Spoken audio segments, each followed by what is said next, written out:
welcome all. I am from San Jose, California, actually Gilroy, which is 30 minutes south of San Jose, the Bay Area, California. And I left to come here on Friday after my football practice. So amongst the things that I teach greatness in many areas of life, including football. I coach varsity football at a high school in Gilroy, and I wanted to make sure I took care of my duties as their coach before I left. We have a playoff game coming up this week, so I wanted to make sure I did my duty as coach before I left. So I caught a red eye Friday night, right? And I don't love to fly, so I was kind of happy to do a red eye, hoping I would sleep on the plane.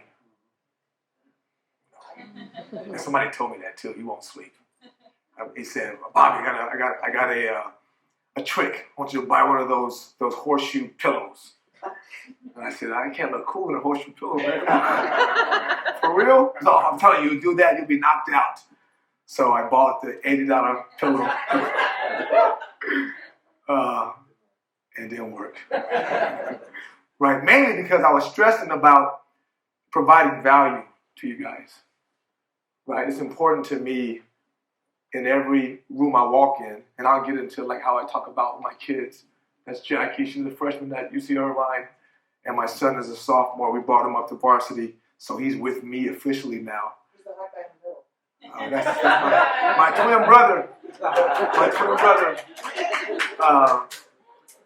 So I was stressing because it's important to me to give value wherever I go and whatever I do. And it haunts me sometimes. You know, I got a phone call from a good friend of mine 2 nights ago at 1 a.m. To come to his room and hang out. And I was perplexed because he knows me better than that, number one. And number two, I had to go. Because he trusted me enough to come here and speak on the behalf of his company. So thank you, Jeff. But I was on the plane stressing about this talk and about flying. But I made it. I made it in time. And I deboarded. I checked my phone immediately, as people do, and I had a message from my son. And he wanted me to contact a friend of his in high school, a young lady who was going through some depression and was on the verge of going deeper in depression. And my son wanted me to talk to her. I said, "Okay, yeah, I got you. 2 hours later, I get a phone call from a high school friend of mine who coaches track and football in Dallas, Texas, whose friend coaches the girls volleyball team, and she wanted somebody to speak to her girls about going into the state playoffs in volleyball. And my friend Brandon was like, I know who to talk to. The perfect guy. So he called me and said, "Blue," my friends call me Blue. "Blue, what you doing?" I'm in Miami, man. I'm about to do a talk tomorrow. I'm stressing. What you got? What you need? "I want you to talk to these girls about chasing greatness." I said, okay. I'm getting ready for a talk, but I can do it. Now I tell you that story because I always have time to help people find the best part of themselves. Always have time for that. So even though I was getting ready for this, which is super important to me, the mini moments, the micro moments in our lives where we can be of help and assistance and guidance to people are extremely important to me. So I did it. And I was still ready for you guys. Now, when I was 12 years old, I had to give a talk much like this one, albeit shorter, probably about 42 minutes shorter. 42, 45 minutes shorter. But to a 12-year-old kid, you know, a 3-minute talk is like a 45-minute talk. So I've always wanted to do great at what I did. So even though it was only 2 minutes, I wanted to be phenomenal at this talk. I wanted one of the kids say, kill it, right? The kids say, kill it, go kill it, coach.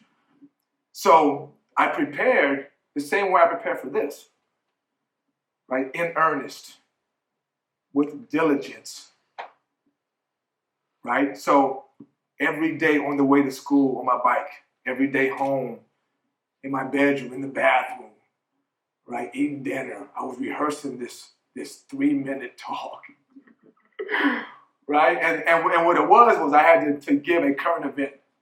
And this crowd is older, so some of you guys can remember, like we used to have to go to this thing they call a newspaper, right? And we had to like go to the front door, look around where the guy threw it, we had to find it, unwrap it, and then find some event worthy of talking about. And so I chose the conflict in Grenada. My dad was in the army, so any military conflicts were easy for me to at least get some background knowledge on. So I chose that. It was a social studies class or a portion of our class, so it made sense. So I clipped out this article, put it on some cool, red, what's that thick paper called? There you go. It was like, whatever it was. There you go, yeah. I put it on that, right, had it all nice and neat, and prepared for this talk. So after a week, it was my turn to go. And I was ready. And for some reason, I always sat in the back early on, as I remember. For some reason. My name is Bluford, so you would think if it's alphabetical, I would be toward the front. I'm glad it wasn't. But I always sat in the back. So it was my turn to go, and I was like the third speaker that day. I've grown. Now I end speaking the best. I'm always the last, but I'm the best, right? But back then, I was average at best. So I was like 2 or 3 in line. And the teacher calls me up, Mr. Bluford, Robert Bluford, you can come up now. Now back then I wasn't confident enough to say I prefer Bobby. Right? She asked, what do you prefer? I didn't have the guts to tell her I preferred Bobby. So Robert was my name, even though Robert is my dad. So Robert, you can come up. So I walked my way past the 30 kids in my class. And now, I don't mind walking past people now, right? And it's getting hot. I'm a little older now, right? So I don't mind walking past people now. In fact, in a game, my son and I used to play a game. We go to the mall. This is a funny story. We go to the mall, and my wife is Salvadorian. She said, "Do not include me in any pictures you put up on your screen." So if I want to go home and be happy, I could have included one, and I told her, but somebody would have told her. It would have got out on WikiLeaks. Right? My wife is Salvadorian. So my daughter has black features, so her hair is kinky. My son's hair, if it grows out, is straight. So you can't tell he's black at all. That's my boy, though. That's my boy. So we have a game we used to play. We go to the mall, and summertime in California, I can go work out and then wear a tank top and just walk around the mall, right? That's a game we play. All the young pups looking at me like I'm 22. I just turned 49 last week, by the way, 2 weeks ago. But the game is simple. So he has to walk 10 yards behind me, right? Because guys, especially guys, but girls too, they will never look at you and acknowledge that, oh, you work out. You look good. Keep it up. Ooh, you're in shape. Keep it up. Guys don't do that. What they do is walk past you and then look at you. And look at you, right? So it's my son's job to count how many guys walk past me and then look at me. The record's 74, by the way. 74. So back to my story. So my point is, I don't mind walking past people now. But at 12 years old, I had a jerry curl. I was skinny. The opposite sex had no interest in me whatsoever. I was kind of goofy. I was kind of nerdy. And so that walk was long. To walk past the whole class. They all look back. Robert, come up. They all look back. But I made it up to the front. So I get up there, and I'm ready to go. I stand on the podium, and the teacher nods at me. "You may go, Robert. You may go, Robert." And I stand there, like pretending I'm still getting ready. Like, "Ooh, I'm getting ready. You ready?" "Yeah." I said, "Go, Robert." "Okay, good to go now." "Yes, it's still good to go." And I stood there, and I couldn't speak for 30 seconds. I just stood there. Then a minute goes by, and I'm still standing there. A minute and a half goes by, and I had not said a single word. Now go home tonight, you guys, and put your watch or your clock on 90 seconds. That's a long time to be in front of a class that you were afraid to walk past and not speak. So the teacher must have sensed it, that I was about to just get embarrassed by this class, and laughter was about to erupt. So she saves me. She says, "Mr. Bluford, you can have a seat. Let's give Mr. Bluford a hand." I'm not sure why I hadn't said a word, but she said, "Let's give him a hand." And I grabbed my papers, and I marched back to my desk. Now, if the walk coming up was long, come on now, if the walk coming up was long, the walk going back was ridiculous. It's like some of y'all are trying to work out with me, Trent. Right? It's ridiculous, right? So I walk back, and before I can even get to my desk, she calls up Johnny. Now, Johnny is the kid. Everybody had a Johnny in their class. Blonde-haired, blue-eyed, athletic, smart. All the guys wanted to be like him. All the girls wanted to be with him. He was after me. So I walk past Johnny, and before I sit down, he is beginning his talk. How embarrassing is that? That the whole class clapped for a talk you didn't give and is now clapping for the best kid in the class. And before you can sit down, he begins his talk. Now, I was embarrassed. I was ashamed. I wanted to be anywhere but there. Anywhere but there. And I sat down at my desk, and I put my head down into my hands. And I cried. I got choked up and I cried. Because in that moment, I realized I had a stutter. And I kind of knew it going into it, but I could hide it. I still can hide it. I still have a stutter, and I still can hide it. But back then, my hope was to never reveal I had a stutter. But I did. And it was obvious.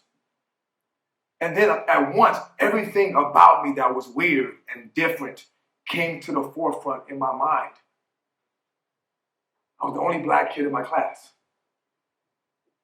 As the son of a military father, Army, 24 years, I had often been the only black kid in my class, or one of.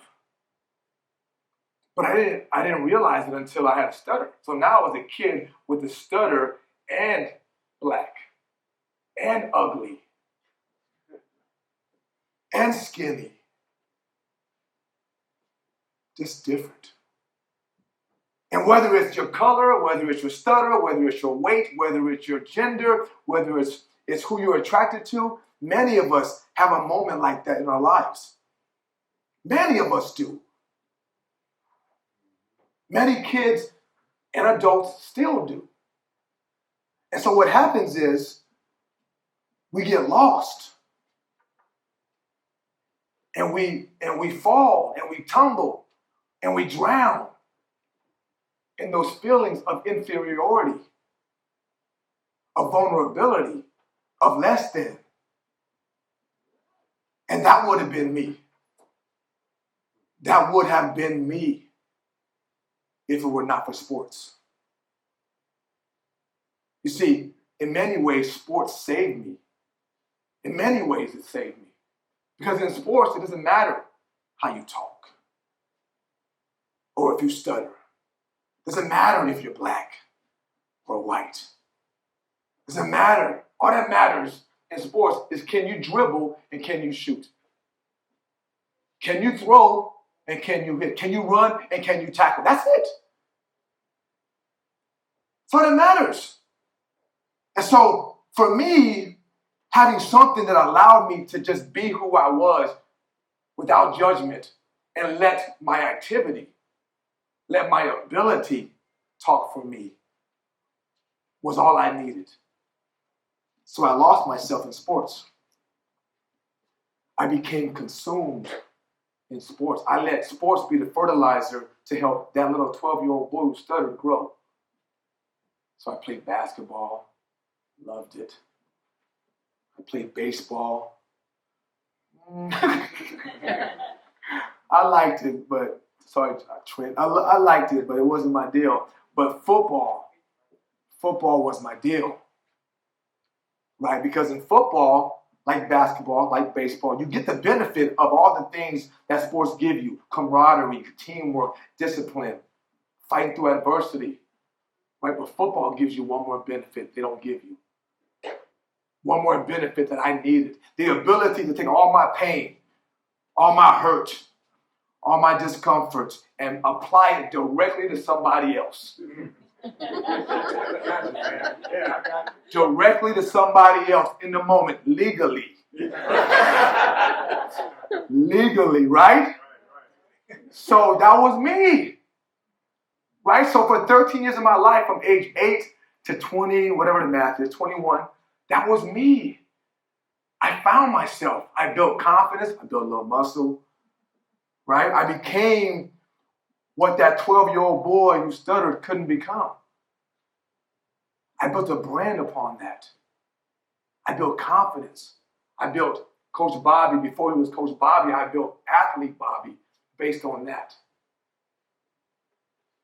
And then, like most athletes, one day it was over. Right? One day it was over. Right? I had a few pro tryouts, Canada, arena football, but at the end of the day, I wasn't good enough for that next level. So my career as a football player came to an end, and I found myself at the very same spot I was at as a 12-year-old.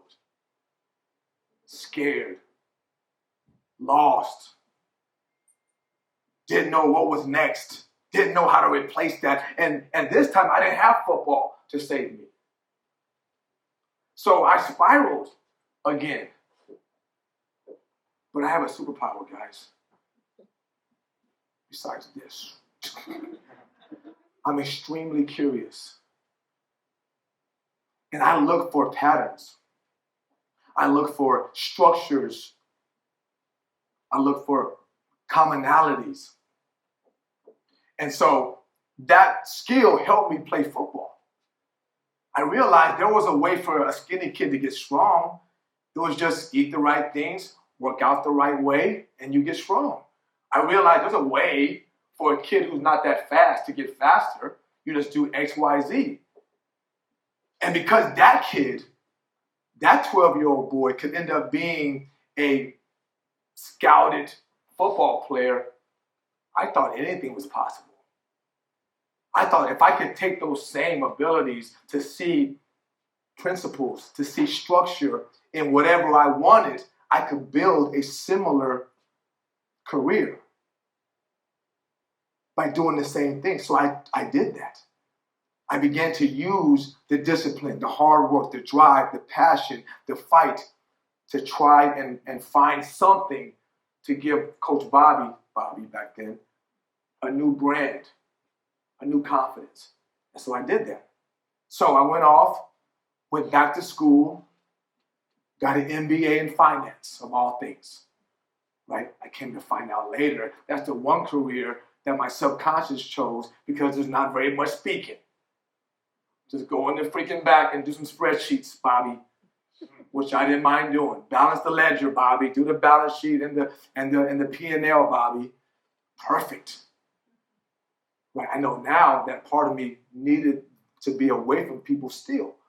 But back then I was just trying to figure out ways to be great, to grow, to learn, to develop. So that was the next thing I did. Right? Then I said, you know what? Let's try this. Let's try this. Let's try this. Let's take the MBA and go be a CFO. Let's do that. Let's be a CFO. What? CFO? Yeah, Chief Financial Officer. Really? Yeah, why not? If I do X, Y, and Z, if I read these books and meet these people and train this way, why not? So that led to a decade career as a chief financial officer for a kid that didn't get great grades. Right? 2 startup companies, both acquired. Right? So along this way now, I'm beginning to learn, right, and develop what I call, is this working? What I call my 5 steps to greatness. Right? So I didn't know it back then. I didn't call it that back then. But I began to see, okay, if I do this and this and this, and then this and this, what can I become? What can I do? And I began to apply these principles to everything. It's very simple. I teach it to people of all walks of life, to teams, to corporations, to parents, to schools. But it's simple. It's number 1, you have to want it. I'll go through it quickly, guys. Number 2, you have to believe it's possible. And those 2, quite frankly, are the most important parts of these steps. Most people start with the tools, right? They want to just start tomorrow morning. I'm going to get tomorrow morning. I'm going to go work out. I went on Instagram. I saw a workout, Coach Bobby. I'm going to do it for 30 days. And I'm like, okay. And then I see him a month later. Yeah, that didn't work out. Right? Because the desire to be there and the belief it was possible wasn't quite solidified. Right? So those 2 steps are critical, right? Before you begin to develop habits about going. And then you learn as you go, and then you develop habits around persistence, right? So that's what I began to do. And I began to apply this to everything I tried to do from that point forward. Right? Once I realized what it was, I said, you know what? I'm going to do this forever. Whatever I want to do, I'm going to make sure I apply these 5 steps. And then, quite frankly, later on, I found out, I recently read Think and Grow Rich by Napoleon Hill, right? And I promise you, I had not read that. But of the 13 principles that he lists, and it's really about the law of attraction, the book, right? It's about making money, but it's really about bringing to you whatever you want out of life, right? And so I finally read it, like literally this year. And the first 2 principles are desire and faith. A desire to have money, in that case, and a faith that you will. Like, oh shoot, me and Napoleon Hill are on the same wavelength. Okay, so now I was super confident that was how to make whatever dream you have a reality. Whether it's be a CFO, whether it's lose 30 pounds, whether it's fix your relationship with your daughter or your wife or your husband, whether it's go and get you a scholarship for sports, same 5 steps. Same 5 steps. And so I've been using this in earnest in whatever I do. Now, one day goes by where I don't sit down and try to figure out where I am in this process with whatever I'm doing. Like my daughter calls me and she's stressing out. I figure out what step I need to go over with her. Right? I'm trying to work out and I don't feel it that day. I figure out what step in the process my mind is at. When I came here, I was like, man, do I really want it that bad? Do I still want it? Right? But at least I identified that was the struggle. Right? You can give me all the speaking training you want. You can give me the best oratory coach you want. If I don't believe it's possible because I stuttered, it won't do me any good. Right? So I confront that all the time. I confront those 2 steps in this journey all the time. But they ask me, why you keep doing it? Why you keep doing it? Why you always so serious about greatness, coach? And I told them, I said, I believe that we all are being pulled somewhere. And people say, well, not me. I'm happy where I am. Okay. Why are you drunk every night I see you? Right? Like, why are you here when your wife keeps calling you? Right? I saw on Facebook your daughter and you are fighting. You talked to her in 3 weeks. right? You come home stressed about work all the time, or that health checkup didn't go the way you wanted, right? So we're all we're being pulled to greatness, all of us. And you know that by how you feel. Right? We all feel like some sense of pull when we're not being pulled or going in the right direction. All of us feel it. We can be a better mother. We can be a better businessman. We can be a better father. We can be better in our health. Right? We feel it. And so what I tell people is that we have an obligation to marry two concepts. To marry two concepts. Right? Our skills and our purpose. Our skills and our purpose. What we can do, football, finance, fitness, and what we're born to do. And until you marry those two, you always feel this tug. Right? So even though I was doing things, football, fitness, finance, I was being pulled because none of those matched my purpose. And when I found out what my purpose was, I almost got mad at God. Because I was like, you want me to teach and talk to people? You know I stuttered, right? You made me. You know I stuttered, right? You want me to go and teach people about greatness when I stuttered? When I wasn't always perfect? He said, yes. I said, no, man, I can't do it. And the conversation went like this. Like he told me what my mom's always telling me. I didn't ask you. I'm telling you. I don't want to do that. I don't want to do that. God, I don't want to teach people how to be great. I didn't ask you what you wanted, boy. And so about 2 or 3 years ago, I decided, okay, this is what I'm here to do. I'm here to speak and teach and write and do workshops and do seminars about greatness in any context. And then when I learned that, I realized one thing. That's actually a misnomer. Because I was never really great. That should be called 5 steps to achievement. Because I learned when I finally figured out that I was at the cross section of what I could do and what I'm supposed to do, I realized 2 things. Number 1, I realized in order to be great, you have to use all of yourself. You have to immerse yourself, submit yourself to the spirit of your vision, to the spirit of your dreams, to the spirit of the best version of you. And he sits down next to me. Like, we're about to work out.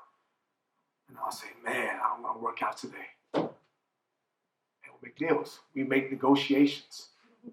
Me and the best part of me. And that's what it's about. It's about figuring out what you want and what the best version of you needs. So I sit there and I say, well, I want a hamburger today. He'll say, all right, but tomorrow you got to give me a workout.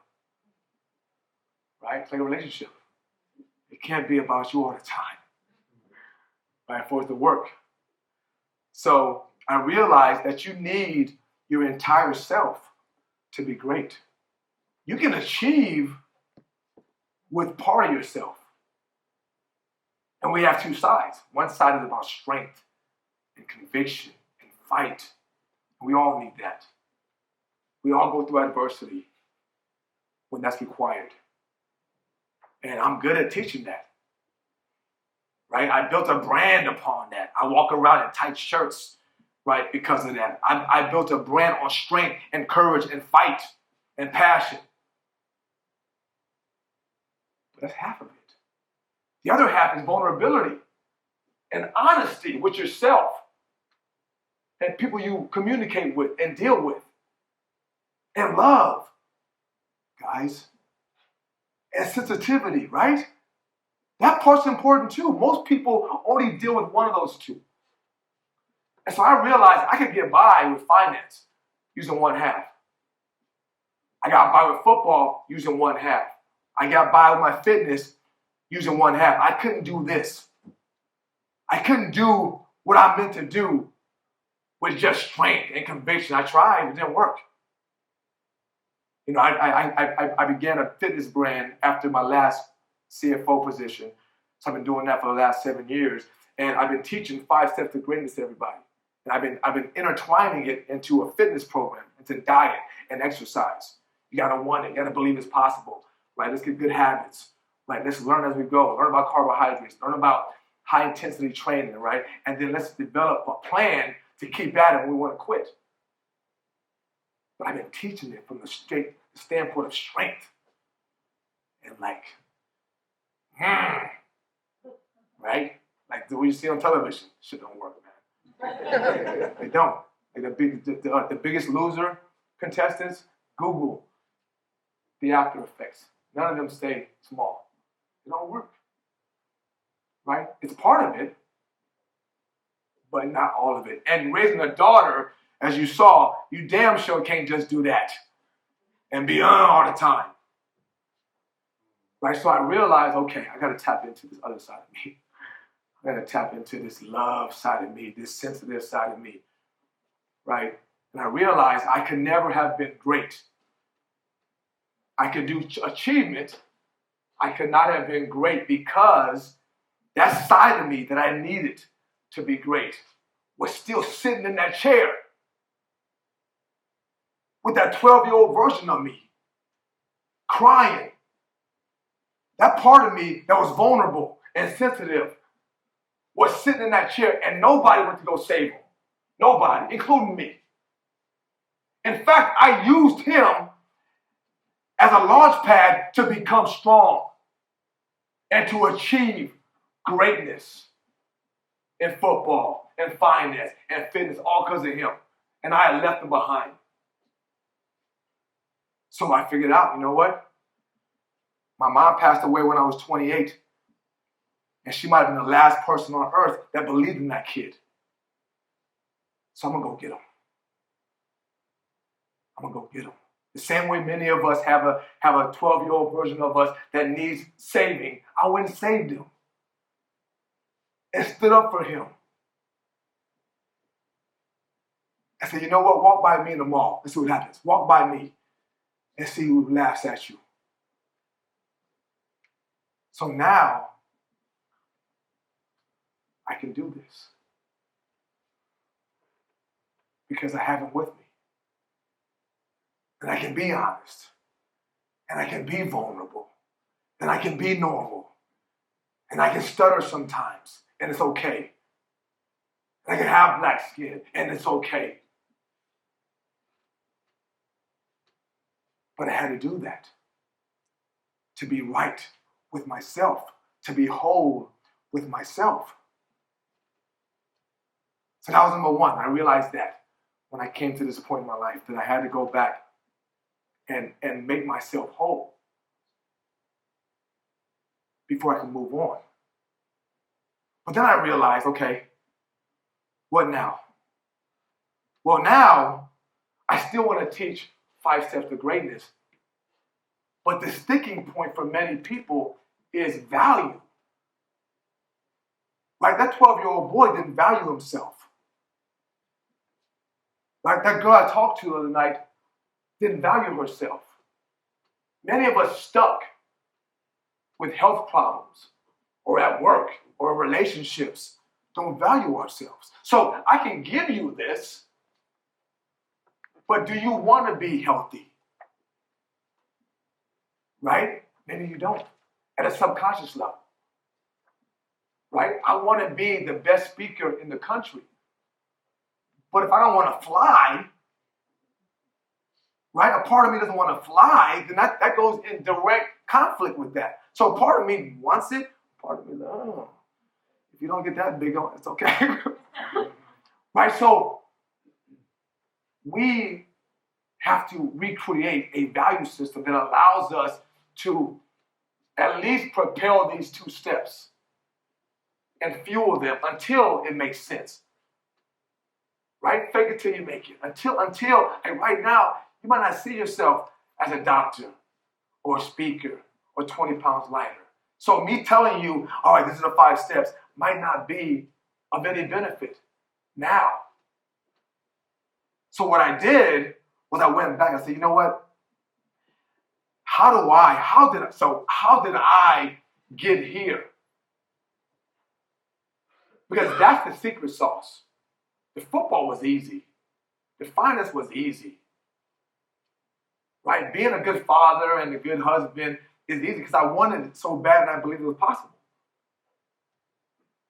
But the secret sauce of me being able to help other people was how am I dealing with my desire to be somebody who teaches greatness to people in these kind of forums. So I said, you know what? This is what I'm going to do. Right? I'm gonna raise my self-image so that I'm able to do the work to get me in place to do the 5 steps. Raise my self-image so when I wake up, I don't see myself as a stuttering kid. I see myself as somebody who can do things that are difficult, even though the journey might be long. And then teach that same concept and principles to people in similar predicaments. Right, I have a kid I'm working with who's trying to lose 150 pounds. He's 350 pounds right now. He's going to die before he's 30 if he doesn't lose weight. So I had to deal with him from here because he can't see himself yet like that. So the self-image has to be fortified along the way so that we can overlap that with 5 steps to greatness. So how do we do that? Number 1, guys, your gift is your gift. Right? Your gift, you are special as you. Right? Many of us get caught up in other people's gifts. I call us gift consumers. Right? He's a great musician, or he's a great athlete. All these things, the car you drive, these desks, this monitor, right? That's somebody's gift that we're consuming. Right? And so many of us in this world, we go through life consuming gifts without figuring out what our gift is. And there's no difference between your gift and somebody else's gift. There's not. Now, they might be mastering their gift better than you, but it ain't better than yours. Right? I was in San Diego doing some speaking training a couple years ago, and it was at some fancy hotel like this one. Right? So there were like no black people there.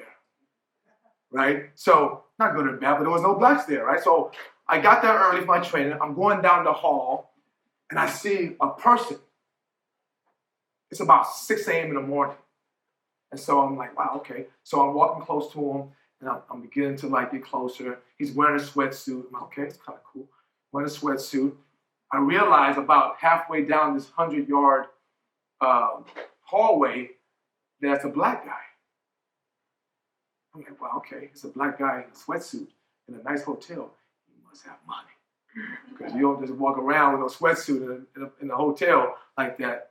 So I keep walking, and we do the universal nod that black folks do. Right? We all do that. I don't know why. I could be anywhere in the world and ask you, hey, what's up, man? Oh, I was like, you know him? I don't know. And so I nod to him, right? And we get closer. And we get about from here to that table. And I see who it is. And I'm like, oh, hell no. Give me some love, right? So I do the universal black, right? Boom, tap, and then hug. And I kind of whisper in his ear, but not whisper. I just say, oh, man, you made my day. And I chuckle, and he chuckles, and I go on my way to my speaking training. Will Smith.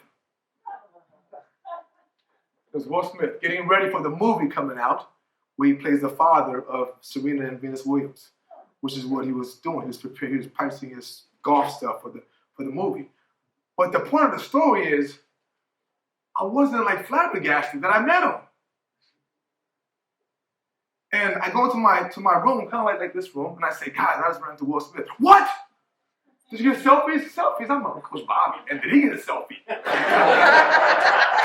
I right?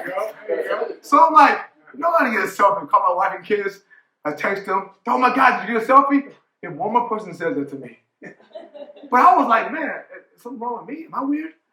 So I thought about it. And the reason, and I've met people, like I'm good friends with Patrick Willis of the Niners, going to be in the Hall of Fame soon. I've met Ronnie Lott, So I don't get starstruck. But it's not that I don't respect them. It's just that their gift is not better than my gift.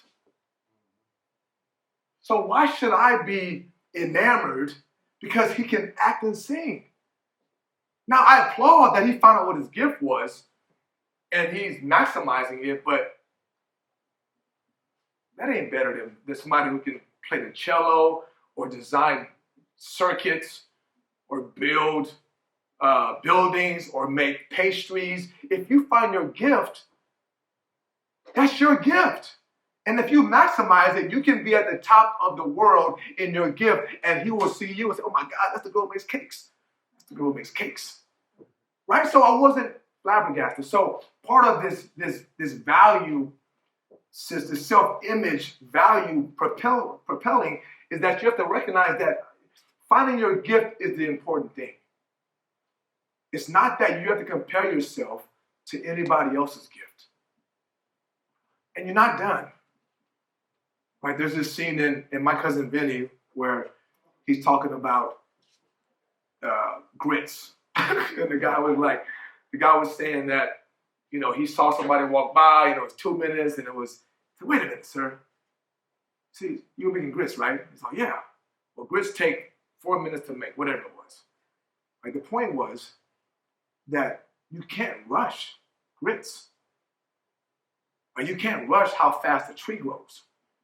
And so many people get caught up in believing that they should be somewhere by a certain time. I'm 49 years old. I just started this gift. But it took me all of that to get here. I wouldn't be who I am now if I didn't stutter. I wouldn't be who I am now if I didn't play football. I wouldn't be who I am now if I didn't go into finance. Right? I did all of that stuff, right? Thinking that was the thing. It wasn't. But I needed all of those steps to get here. And so that's it. You're not done yet. Be patient. Keep growing. Keep learning. Keep pushing. And you do that by focusing on today. And that gets thrown around a lot. My license plate says BTY1. So I got 1 because the idea is to do well at this thing and then be able to buy cars for my family. And then BTY2 is next. Range Rover, apparently. White on white, my wife. White on white. But better than yesterday. That's it. Like 1 more push-up today. Like 1 less carb. 1 more book. 1 more video, live video, Coach Bobby, to work on your speaking. That's it. Right? And when you do that, you get caught up in that. In the process, the journey becomes doable. And you forget about the results. You forget about what that girl looks like or what that guy said. You're caught up in the results, man, in the process and not the results. And that's done by better than yesterday mentality. All right, but what if I'm doing the wrong thing right now? There is no wrong thing. That's the point of this. There is no wrong thing. Right? Was football wrong for me? You didn't go to the NFL. So what? Like I have learned things in football I still use today. Well, a decade of finance, was that a waste of time? How? I learned things in finance as a CFO that I still use today. As a father, as a husband, as a friend. So the trick is you have to honor every part of the journey. Right? I tell my kids I train and my team I coach. Like I don't give a damn if we win this playoff game. What I care about is today. Honor this moment. Be here. Right? Be here. My daughter loves me to death. We fight. But there ain't many 17-year-old girls that love their daddy the way mine loves me at 17. I promise you that. You know why? Because I'm there for her. Right? When she wanted to color at 5 years old, I colored with her. I went to her games, even though she wasn't very good at basketball or anything really, except dance. Right? My son's athletic. She's creative. She knows it. It's all good. But I didn't go to her game on my phone the whole time because she wasn't in the game. I honored every moment of that. And so now, when she has a problem, who she call? Not mommy. She calls daddy. And mommy gets mad. I made her games. You didn't. Not all of them. Right? I colored with her. Right? They have their own bond, but it's different. Right? I honored it. Same way with fitness. Right? When I work out, you don't want me with an iWatch. Put your iWatch down. Tracking my steps. Tracking my calories burned. You know how I know I worked hard? I'm breathing heavy. That's how I know. I don't need a watch for that. Right? Try this. Go as hard as you can. Is that hard to do? Really? A watch for that? Because if you go as hard as you can, two things will happen. For all you iWatch, I'm not anti-iWatch. I just don't. I'm going to get in trouble. Two things will happen, right? If you do your best, go your hardest in a workout, right? Whatever the number says is irrelevant, right? Because either you could have done more, right? In which case the numbers are relevant, even if it's high, because you know you could have done more, right? Or it's low, but you gave your best and couldn't give more. So who cares if it's low? So that's all you had. So it can either, it's just honor the moment you're in, right? And then the last one might be the most pertinent for now. And I believe this is my core. Your story requires conflict. Right? There is not a great story or movie that you have read or seen without conflict. There is no Rocky without Apollo. There is no Luke Skywalker without Darth Vader. Right? Internal or external conflict makes your story. So when you're in the moment of conflict, adversity, challenge, even though it sucks, I know it sucks, embrace it. Because that's what's going to make your story relevant. Right? I was talking to my kids, there's no honor in defeating an opponent that's not worthy. There's no honor in defeating an opponent that is not worthy. But here's the trick. You cannot defeat a worthy opponent without honor. That's pretty good. That's pretty good. I thought that's pretty good. My kids love it. Oh, God's good, coach. So when we face teens or kids, they love saying he's trash. He's trash. Stop saying that. If he's trash, then why play him? I don't want to face kids who are trash. I want to face kids who are good. So when you win, it feels good. Right? The reason you like your wife or your husband is because other people like them. I hope. Right? The reason it feels good to land that woman or that man is because other people wanted them. So conflict is important. I told a class, I talked to a school during COVID, and I said, you guys are super blessed. I'm like, what? This guy's full of crap. I said, somebody had to deal with COVID. Right? Some generation in the history of mankind had to deal with it. Right? The universe chose you. It chose us. Right? So out of all the generations in the history of the world, before and after, the universe chose us to go through this. We are the Rockies of the universe. And COVID is Apollo. Right? And so, does it suck? Are we going to be bleeding after the movie? Yes. Right? But there will be a Rocky 2 and a Rocky 3 because of that. Because the story is not a story unless you've gone through some stuff.